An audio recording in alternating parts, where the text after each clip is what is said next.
मीरपुर नाम के शहर में तेजस अपनी पत्नी नीरू के साथ रहता था। पति पत्नी दोनों ही नौकरी करते थे।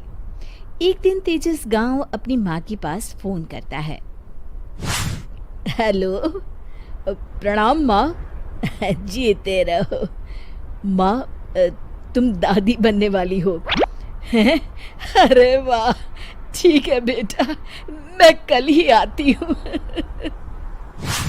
जब माँ जी शहर पहुंची तो बेटे बहू ने बहुत अच्छे से स्वागत किया। लीजिए माँ जी, चाय। अरे गर्मा गर्म पकोड़े ले आओ माँ के लिए।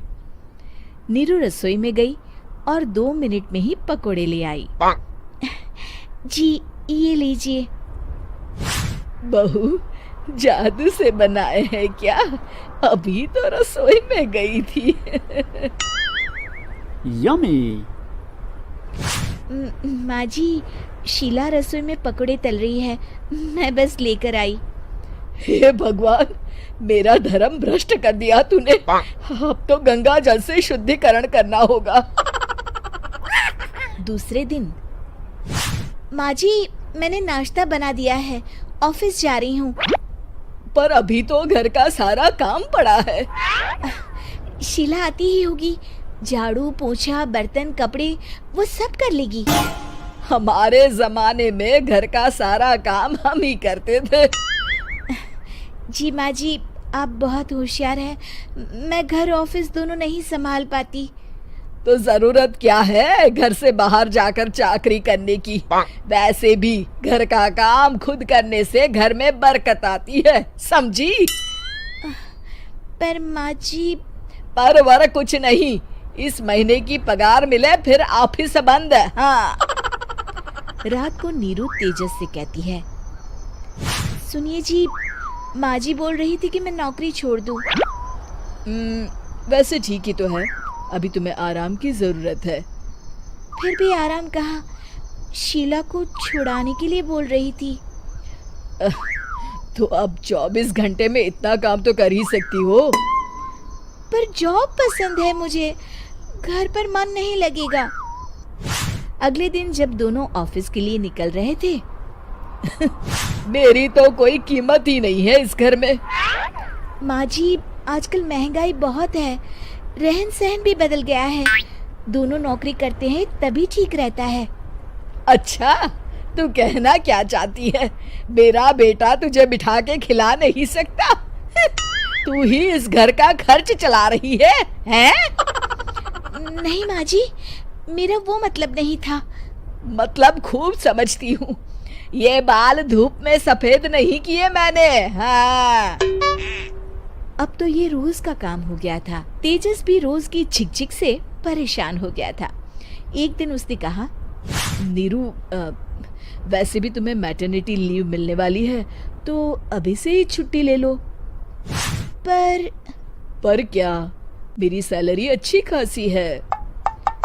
आखिर नीरू ने रिजाइन कर दिया। जब बच्चा हुआ तो घर में सब बहुत खुश हुए। कुछ दिनों बाद तेजस फाइल देख रहा था। क्या हुआ तेजस, कुछ परेशान लग रहे हो? हाँ, वो हमारी जितनी सेविंग्स थी वो तो हॉस्पिटल में और छठी के फंक्शन में खत्म हो गई है नीरू। और अभी वैसे मंदी चल रही है तो मैं बोल रही थी कल मुन्ना को हेपेटाइटिस का टीका लगवाना है। नीरू, क्या पोस्टपोन नहीं कर सकते? नहीं जी, बिल्कुल नहीं। अब तेजस को समझ में आ रहा था कि उससे गलती हुई है। पैसों की कमी का असर घर के माहौल पर भी पड़ रहा था। अगले दिन, बेटा मेरा चश्मा और ये दवाइयाँ ले आना, पर्चा देते हुए माँ जी ने कहा। जी। तेजस, मुन्ना के लिए दूध का डिब्बा और डायपर भी ले आना, और ये किराने के सामान की लिस्ट है, इसे भी लाना है। तेजस गुस्से में लिस्ट मरोड़कर फेंकता है और चिल्लाता है, पैसे क्या पेड़ पर उगते हैं? ये ले आना, वो ले आना। अरे पर ये जरूरत का सामान ही है। वो गुस्से में बिना कुछ कहे ऑफिस चला गया। अरे लंच तो ले जाइए। नीरू दौड़कर डिब्बा पकड़ाती है। एक दिन खाना खाने के बाद, नीरू, अब तो मुन्ना कुछ बड़ा हो गया, तो अब तुम वापस ज्वाइन कर लो ना जॉब। पर इस रिसेशन में जॉब मिलना बहुत मुश्किल है। ट्राई तो करो। फिर मुन्ना, माँ जी है ना, और एक फुल टाइम मेड भी लगा लेंगे।